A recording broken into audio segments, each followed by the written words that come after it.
that a thing? Is that... Nah, I think you guys are just making stuff up. So hey guys, welcome.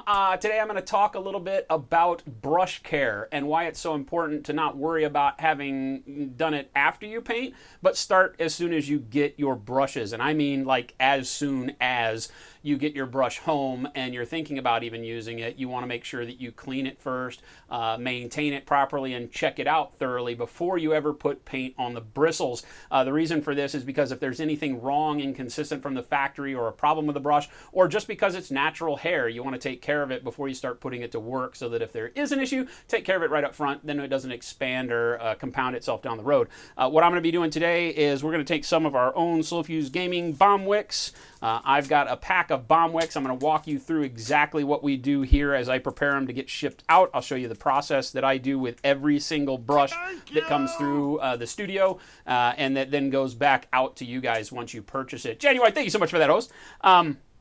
So we're going to do that, and then I'll work through some Winsor Newtons as well, just to show you that we're not too biased around here, although we are biased around here. I'm not going to lie. All right, so, and we will, of course, be using our very own Jentastic's Drunken brush soap that we sell over at slowfusegaming.com, along with all the wonderful things that you see here today. So it is an ad. It's an ad. Oh, my God, he's advertising. All right, so the first thing we do is I'm going to grab all these brushes. I didn't even look at these, so this could be a nightmare waiting to happen. There are issues sometimes that you'll run across with even the best of brushes. So I'm going to get my spectacles, and what we're going to need is, of course, some brush cleaner, some type of soap or cleaner that you're comfortable with. Of course, we prefer the one that we make. It's all natural. It is by far, in our opinion, the best cleaner and conditioner for brushes that you're going to get all in one.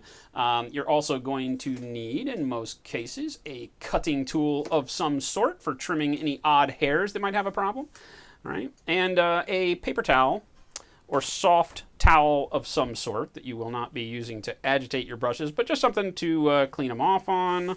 All right, so put a little paper towel here, yada, yada, yada.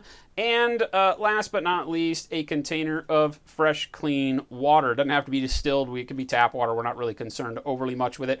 We just don't want to use your contaminated paint water. At least I don't, because I'm cleaning brushes that eventually somebody's going to own. So, you know, but if, you know, your mileage may vary. You can do it with paint water if you want. All right, so what I'm going to do first is just take a look, and I'm going to grab this brush. This is the 3. These are bomb wicks again. These are Kolinsky Sable brushes. And the first thing that I always do is, I'm going to see if I can't get in here close so you guys can see without these spectacles exactly what I'm seeing with a brand new brush. This is straight from the factory. This has shaping starch on it. All new brushes, natural, and most synthetics, although I won't say all synthetics. There are quite a few brushes out there that when you buy them don't have any shaping material on them at all. The bristles will be loose and bendable and just as if you were going to go use it. But all natural hair brushes should come with shaping starch on them, and the reason for that is to maintain the point. What the shaping starch does is help to train the brush to always want to go to that pointed spot. Good brush makers will bundle their hairs, trim their hairs, bind their hairs in a correct manner so that it always wants to point anyway. But the process of gluing the ferrule to the handle and the glue inside for the bundle of hairs can have an effect on it that will help spread the bristles a little bit. So the shaping starch just makes sure that as that glue is curing, as it's going through that process, that the hairs themselves don't frizz out. Okay. So if you've ever wondered why the brush is stiff, right? You bang it on your hand, it doesn't move. What you do not want to do, okay, this is one of the big no-nos, is don't immediately start painting with this brush while it has that starch in there. Now, the starch itself won't hurt any paint that you use, but what it will do is that these bristles are basically glued together at the tip right now from that starch. Okay, sorry if that gets a little bit blurry for you.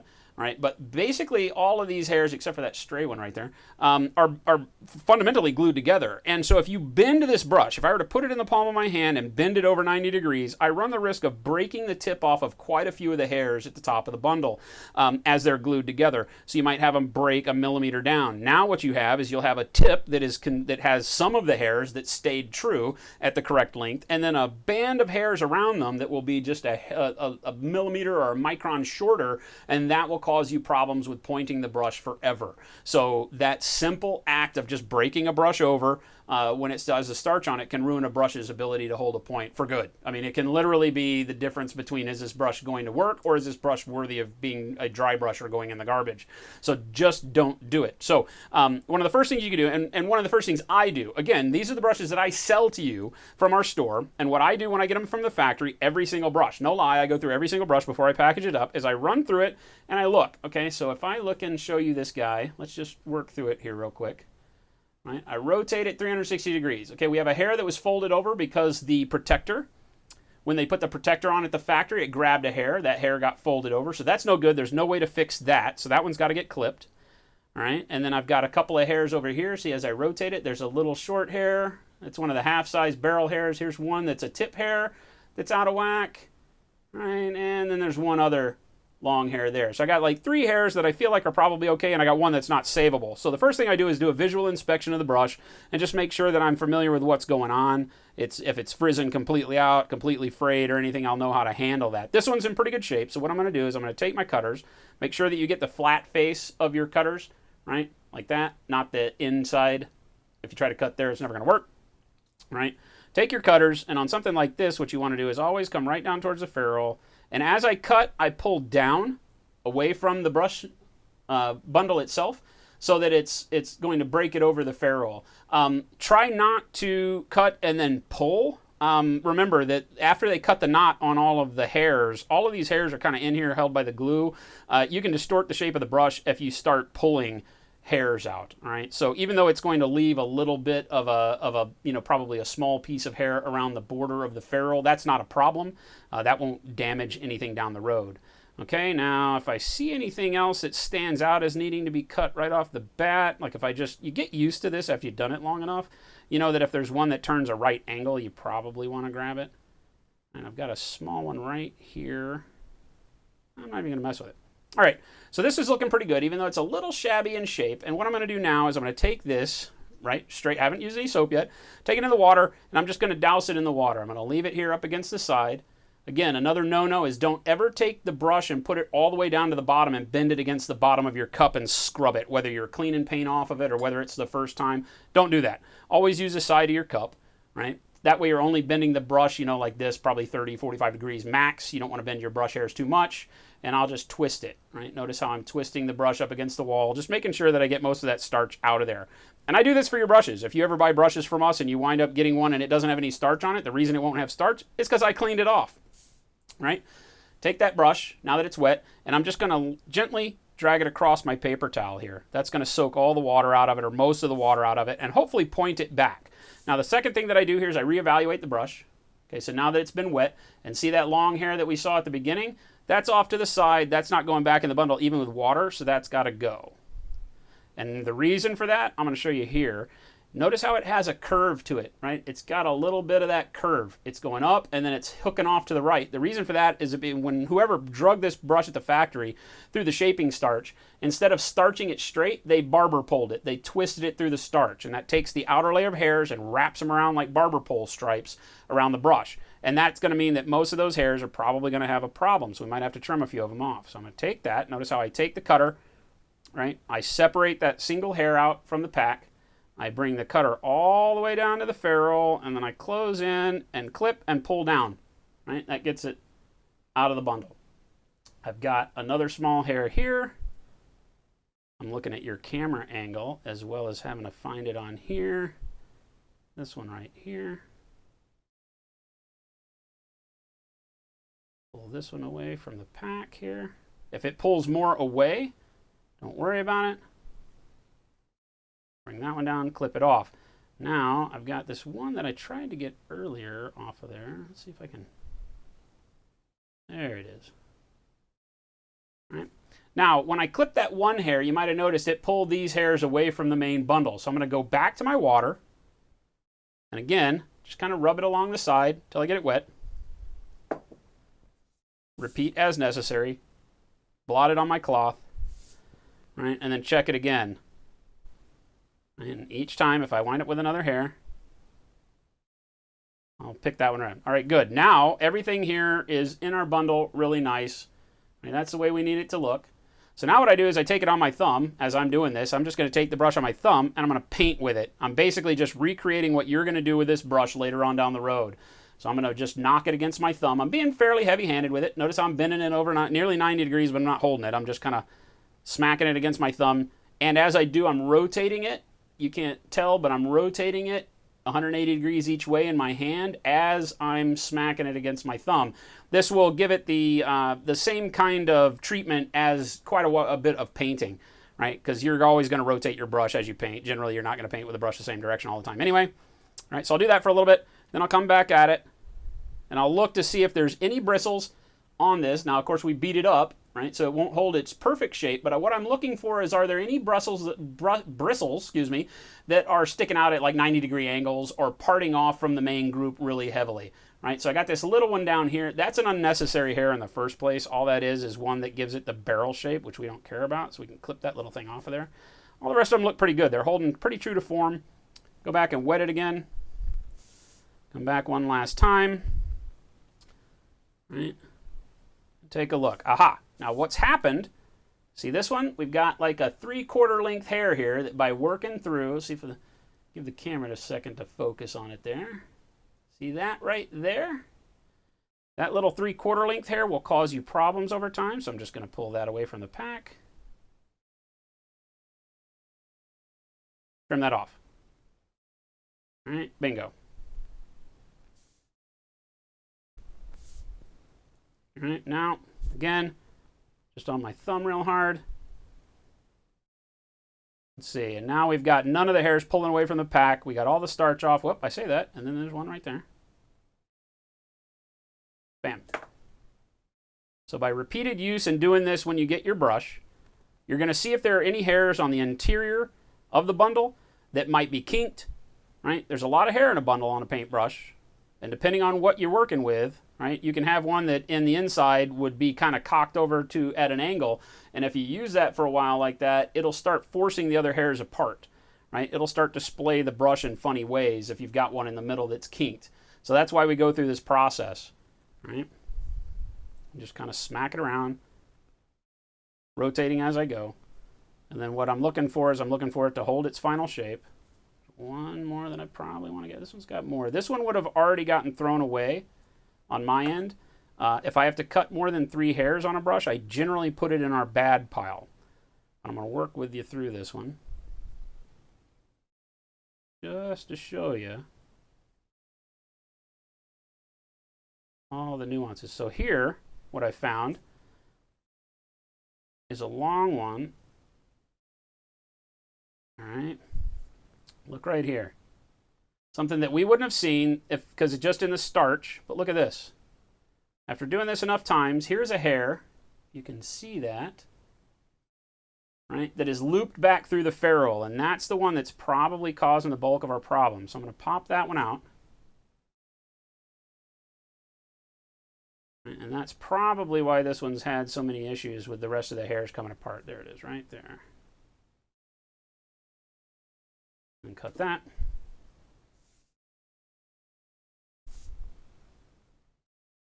Now after I've wet it, bingo. Now we got a good brush. Right? So this one took more work. I would have already given up on this one because like I said, after 3 cuts, I put them in the discard pile personally.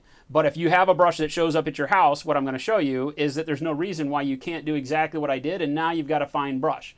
As you flip it over and paint with it, as you put pressure on it, everything's going to snap back. You're going to get that good point back, right? Very quickly. And there's that one kicking off. That might actually be the last half of that one that I separated, huh? Right there. All right? Bingo. So now we've got a good one, but we're not done. What we want to do is now that we have done all of the find the good and bad hairs, we're going to take our brush soap.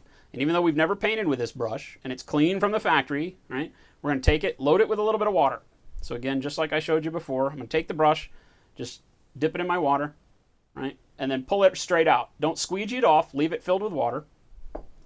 Go over to your brush soap, and in that brush soap, just scoop out a little bit, right? Now, our Drunken brush soap, again, over at slowfusegaming.com, remains like a clay or a soft putty and doesn't get hard on you, okay? So now you take a little bit out, take the palm of your hand when you're cleaning, right, and crease it a little bit, so you got these creases in your palm, and take that brush and just drag it through the crease with the brush soap, right, and work that brush soap in,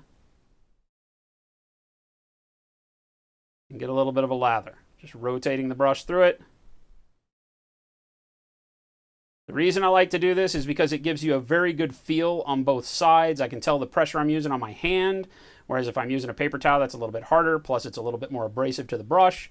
And I want to just twist this brush through the soap and keep lathering it up. Now, we're not worried about necessarily cleaning so much, so I don't have to use the agitation method that I'm going to show you in a minute for a brush that's been used. I'm just trying to get a good amount of soap in here. I feel good. All right.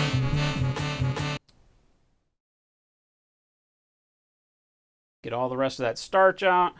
Bang. Now, notice, as I'm getting done, you might see me twist to get soap into the brush, but as soon as I'm done getting soap, I feel like I've got it pretty well saturated with soap. Now I'm going to go back and I'm just going to straight pull, right? Then I'm going to rotate the brush 90 degrees, and you can always tell because as you straight pull, the tip will flatten out like that. Notice how it doesn't go to a strong point. Then you rotate it 90 degrees and it goes to a knife's edge. Right? Then I'm going to flat pull that knife's edge through the palm of my hand. That's going to flatten that out. Then I'm going to rotate it again 90 degrees till I see that knife's edge and do it again. And I'm going to do that a few times, flattening out that knife's edge each time to make sure that all the hairs in this bundle are nice and straight. Remember how I talked about barber pulling? If I twist this and all those hairs on the outside barber pole, and I let this sit. Because one of the ways that we do conditioning is if I wasn't going to use this brush right away, I would simply leave it like this with the soap in it. I can set that aside overnight, and that'll help retain that point. Okay, so you can do that after you've used a brush for a day or a year. You can always try to repoint it by leaving the brush soap in, with our brush soap at least. Okay, but if I were to twist and barber pole that, now again, like I said, the outside hairs loop around, and when you take the soap off, their natural kind of motion is going to be to uncurl, and they're going to spread, and you'll lose your point. So always straight pull, rotate 90 degrees, and straight pull, and technically you only got to do that 4 times to get around 360 degrees, but I do it a little bit more, right? And then if I feel like it's not pointed right, just simply take your fingers up the brush very lightly to achieve the point that you're looking for. And now we've got a perfect brush, and we could set that aside if we weren't going to paint with it, but since we probably are going to paint with it, I'm going to reach it over here, clean it off. Just make sure I get all the water off of it. Again, you can take your paper towel and fold it over and blot it if you want, right? But don't agitate with the paper towel, right? And there we go. So after that, now we've got a perfect brush. Okay. Now this was a brand new brush. Imagine what happens with a brush that you've been painting with for a long time. Okay. So if you've got a brush now that is loaded and has been painted with, so you've got gunk down in the ferrule, right? It's going to cause you even more problems. It's going to allow the brush to never make a point, right? So if you've got a dirty brush like this, you're going to do the same exact process, right? And this, by the way, is just a cheap art brush that I keep to the side, right? But I'm going to take the same process and take this brush, dip it in water, get it full of water. Again, come back over to the soap, get a chunk of soap out of there, all right? And then again, put it in the crease of my hand. Now this time, the same process to get it loaded with soap happens, right? I want it to start to lather just a little bit. Twist the brush in there, make sure that I get all that soap loaded into the bristles. But now what I'm going to do, because this brush has been painted with, and when we paint, especially if you paint thin or you paint with a heavy hand, you're going to get paint that goes into the ferrule. And the bristles extend down into the ferrule quite a ways. And any paint that gets in there starts to constrict the bristles. We show this on stream all the time. You'll notice if I just take my fingernails and press here at the base, look how that brush forks, right? I'm not doing anything except constricting here, just pushing in at the ferrule. That's the exact same process that dried paint will do. It'll start to pull that bundle of hairs together, just like you're seeing me do with my fingernails here. Not as dramatic, but that's why forking happens. Forking in a brush does not happen because there's paint at the tip. If dried paint happens at the tip, it causes the tip to stay together and not spread, right? But dried paint down low in the brush will cause the bristles to never go together. Look at that snake tongue right there, all right? So when you have that, what you want to do is make sure that, I'm going to grab a little bit more soap now that I've played with this a little bit, right? and then take that crease of your hand, right? And now I'm going to agitate this brush through the crease in my hand, right? I'm going to push this kind of jackhammer motion. Notice how I've only got the brush bent maybe 30 degrees. I'm not doing this, right? Because that'll bend hairs over the wrong way.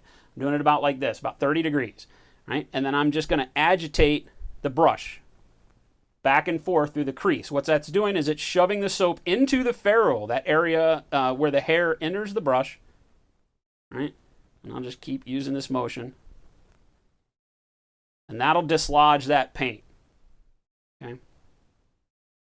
I'll continue until I feel like I've got all of the paint out of there. The brush will stop turning colors. You'll stop seeing chunks of paint, a little bitty chunk of paint there, right?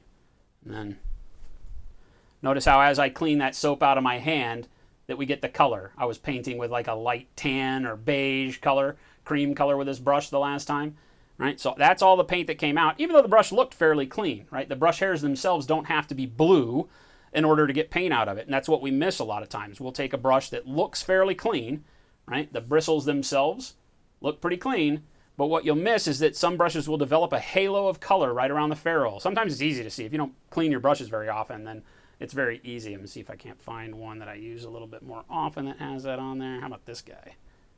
Yeah. All right. So this guy, notice how it's not holding a point at all right now anyway. Right? And it's got a little bit of a halo, however minute. There's a little dark band right around the ferrule.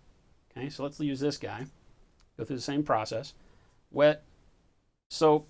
This is one of our new Bomb Wick long wicks that we're going to be coming out with, that I've been beating around over the course of the last month as we've been testing the brushes. Right, but I'm going to go through and do the same thing here. And you can already tell the difference in this brush versus the other one. The other one is pretty clean compared to this one. This one, even though it looks clean and it only had that small dark line, look at the color of the soap. Right? In my hand, it's turning kind of gray versus its natural color. So that's already dragging paint out of the ferrule. So again, we just use this agitating process. Again, I like to use the crease of my hand because I can tell that I'm not putting too much pressure on it.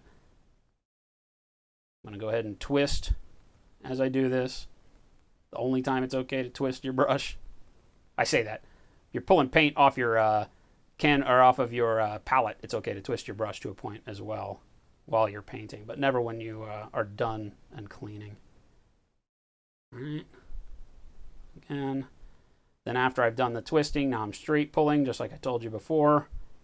Only twist I do is when it's not in contact with my hand, going from that knife's edge, flat pull, it flattens out the point, back to a knife's edge, flat pull, 90 degrees each time. Just making sure that all the hairs and the bristles are straight now. Okay? Now let's take a look. Right? And again, all that paint that's coming off of the bristles that we couldn't even see. Now I'll simply take the brush back over in the water. Again, on the side of the cup. And I'm twisting, right? Rotating the brush around as I'm agitating it against the side of the cup. This is just a coffee cup. This is a dangerous cup to use because this is the kind people drink out of. I don't normally use that, but my normal water is in this. And yeah, I don't generally clean, well, I do. I'm lying. I clean my brushes with that water too. But I'm trying to be good for you guys in this video.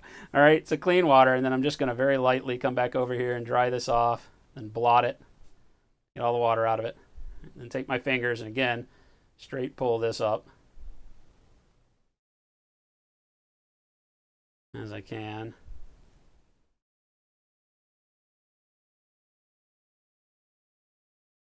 All right. And there we go. Now we're back to the point that I expect on this brush. And just like I showed you at the beginning, right? Every time you clean, do that visual inspection. Look at it. You've agitated this brush quite a bit, more so than you would during normal painting process, as a matter of fact, right? Unless it's a dry brush that you're cleaning, right? Because we don't normally beat the crud out of our brushes when we paint. So the first thing you want to do is make sure you don't have any hair shooting off to the sides. These natural hair brushes, this is a Kolinsky sable, but any red sables, any blends, there are synthetic natural hair blends out there. Anything that has a natural hair, remember that the hair on your head, right, it will break. if it's not conditioned properly, if you, are rubbing your hair too much, wearing a hat all the time, take your hat off, it's got broken hair in it sometimes. And so the natural process of use on a brush will force hairs to break. And so if you get a hair that's like 3/4 length because the tip broke off while you were painting an edge, right? If you clean that, then that hair will have a tendency to want to stick out to the side because it's no longer long enough to hold its natural shape, the shape it's attuned to. Okay, so it'll start to peel away from the group. So every time I clean, I always do a visual inspection to see, are there any hairs here that are pulling away from the main pack in a way that they shouldn't? And if they are, and I can't go back and do that same process again where I take a brush, right, and I wipe it on the side, flick it against my thumb to give it that act of painting, right? And then take a look at it. Like if I can point it back with my fingers and all of those hairs stay nice and tight, the grouping like we want, then bingo, I'm pretty good. Now you might want to do that 2 or 3 times, but generally the hairs once you have been using your brush, generally the hairs to the outside of the bundle are the ones that are going to cause you the problems because they're the ones that are in contact with the model. And you can imagine when we paint our models, whether they be plastic or metal, if we go along the side of a model and we're doing edge detailing, we take our brushes and we take it along this corner, right? Hair eventually, even though this doesn't seem sharp, right? Eventually you will crack hairs. That's just the nature of the beast, okay? So always take a look. Give that visual inspection when you're cleaning your brush, and it'll help maintain this brush for a long time and also help you not achieve that level of heartache that, hey, I just cleaned this brush and it still, won't form a point, right? We'll go through that process that I just showed you, right? Bend it over, let the hairs split, right? And then repoint them and make sure that all the hairs want to naturally go back into the point, right? If it keeps fork tonguing, try to clean it again. Right? If you feel something stiff in there, clean it again, right? And keep going back and forth and doing this process, clipping hairs that are errant off the side if you need to, and then eventually your brush will maintain. Now, in the case of, okay, I'm done for the night, I've cleaned my brush, we painted with it, now I want to set it aside so I can paint again tomorrow. Wet it, take a little bit of soap, not near as much as what we've done before, but a little bit of soap in there, okay? Same thing in the palm of my hand. I'm just going to rotate through and make sure that I've got enough soap in the brush that I feel like it's saturated. It's getting all the bristles, even the ones in the middle, so I'll press a little harder so the brush fans out so I know that the soap is spreading through there okay. All right.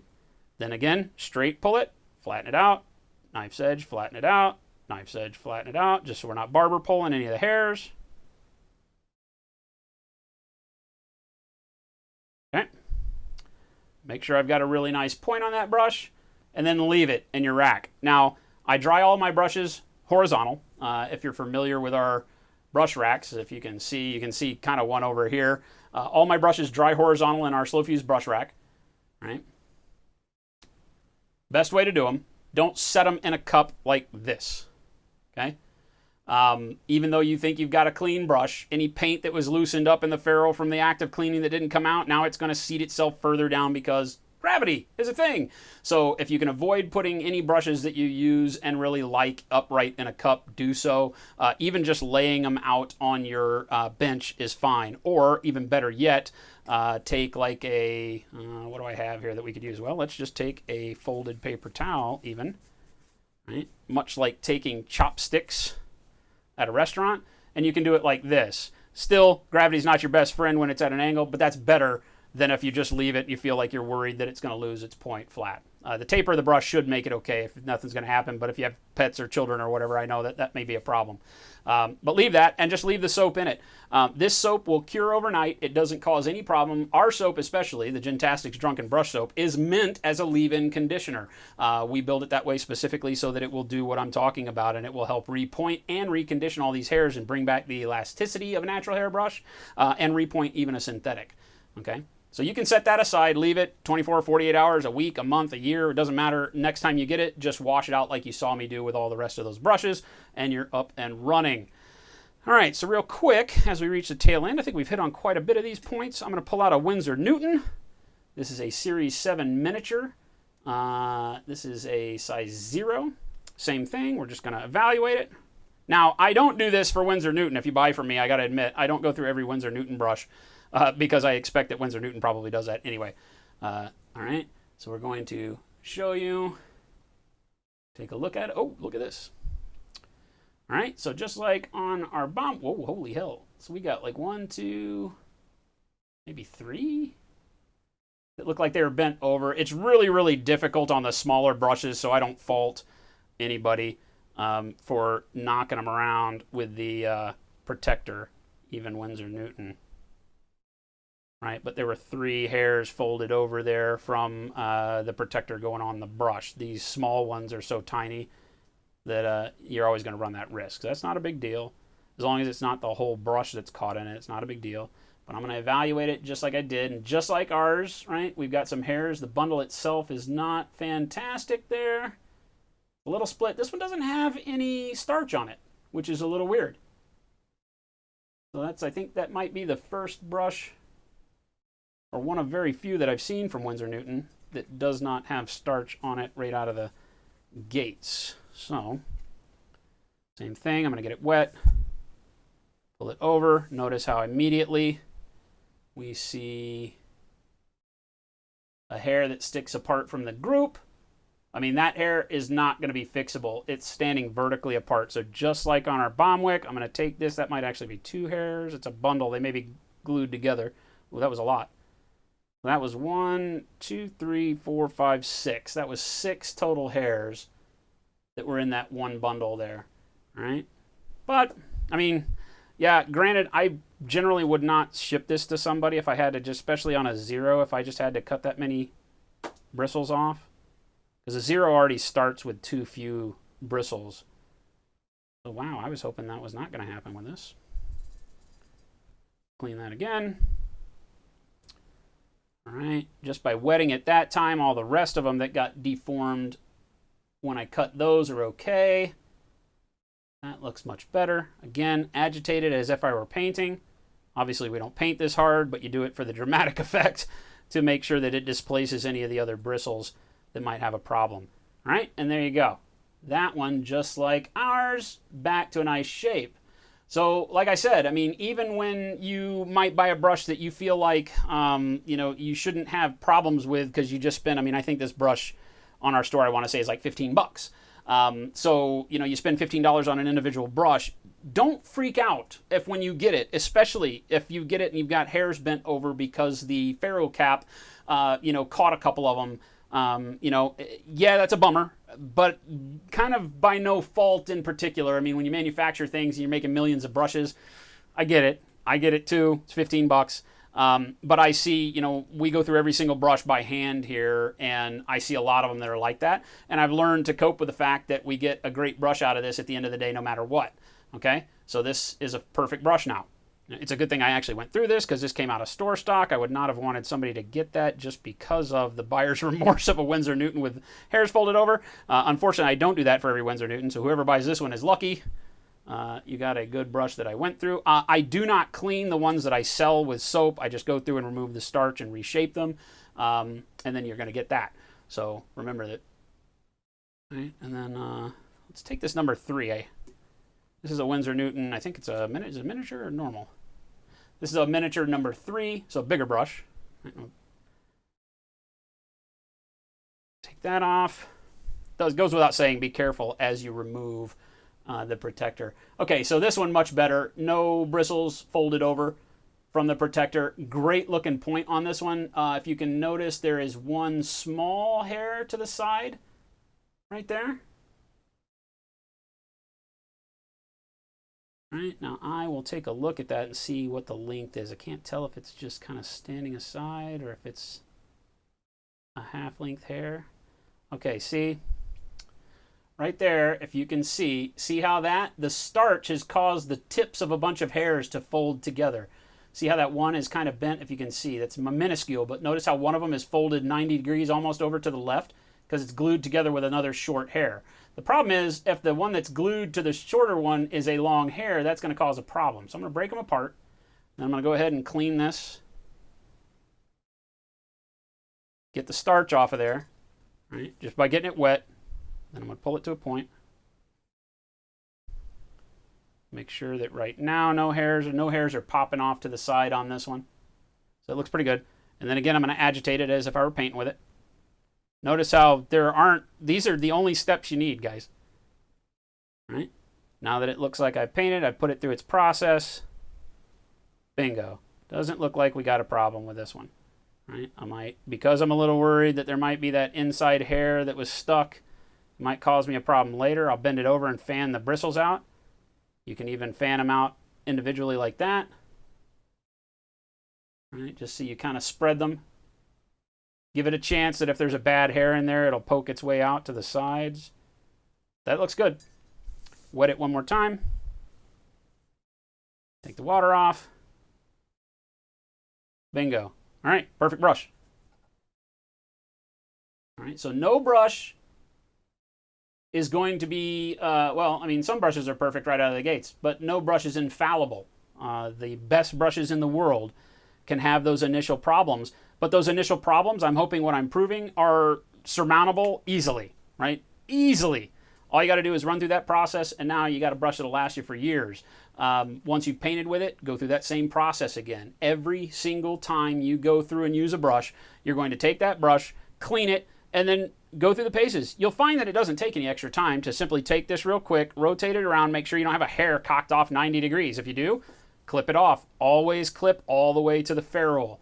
Do not ever, and I mean ever, just like I say, don't ever twist your brushes when you clean them and leave them to dry in that barber pole shape. Don't ever cut a brush hair up here.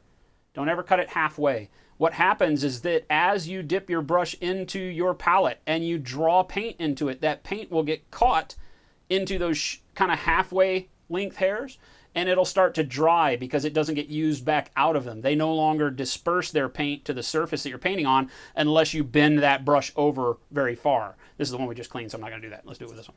Right? So if I had a half-length bristle on there, until I bend to where that halfway point is actually hitting the surface of whatever I'm painting, my model or whatever, it'll never unload its paint. And so that'll start to dry kind of around that mid-band. You'll get like a dry spot in the middle of your brush, which affects its flexibility and again will cause it to fork, much like if we put pressure at the ferrule like that. Right? So always just make sure that if you do have to clip a hair, clip it all the way down to the ferrule, pull down to pop it off of there. Doesn't matter if you get little stubble around the ferrule. That's not going to hurt anything. Right? It may make the ferrule get a little bit darker as paint loads in it, but not a big deal. So bingo. So now we have gone through. I would go through the rest of this set of brushes the same way I just showed you.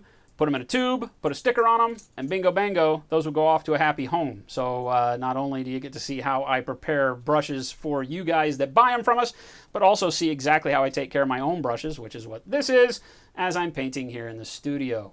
So I hate tossing brushes, even though I've got 5 million of them here in the store. I never like opening a new brush pack. I'm still literally painting with, can I find it here? I've got so many brushes. Yes. I'm still painting with the #1 Bomb Wick. That was the first series of Bomb Wicks that had the kind of questionable paint. Our first series of Bomb Wicks last year, when we came out with them around July of last year, had paint that rubbed off fairly easily. We fixed that process now. And this is still the #1 that I use every day. And by using that same process that I just showed you, this is exactly how this works. Make you feel better. Yori with the tip. Thank you, my friend. Right?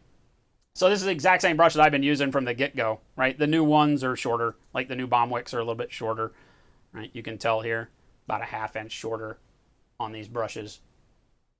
So, yeah, I mean, it'll let it last forever. I mean, this is coming up on 8-9 months old, and it's still the one that I paint every day with here on the show. So hopefully that helps. If you got any questions, leave comments down below. I'm going to get back to the stream, and enjoy, like if you like it, and we will talk to you guys later. Adios!